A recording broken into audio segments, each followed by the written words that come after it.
Bridget Stephanopoulos is one of an estimated 200 women who have had their children abducted to a foreign country by their partner after the marriage had broken up. She feels that people like her, small in numbers but great in suffering, don't get the support and help from the government they should. And that's why today MP Sir George Young launched a campaign to tackle the problems such single-parent families have. There are some international conventions, the European Convention and the Hague Convention. If more countries signed, and having signed, implemented the agreement, it would be possible to return the children to this country where there was a court order saying the mother should have them. And I think one of the things we want to try and do today is get more countries to sign the conventions, and then having signed them, see that their courts implement it and return the children to this country. In Bridget Stephanopoulos' case, she had her then 11-year-old daughter Alexia taken back to Greece by her father Andonis 2 years ago. But due to mainly legal delays and expenses, it wasn't until January this year that she got to see her daughter again.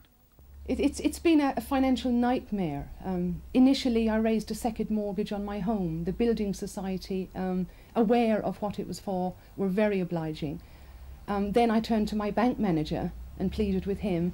And then I had to resort to the welfare fund of my employers for another loan. It's just been borrowing from Peter to pay Paul, literally.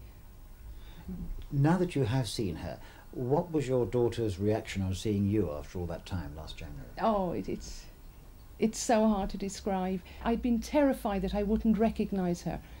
And suddenly I heard, "Mummy, Mummy," just screaming, "Mummy, Mummy," and she came running up this hill.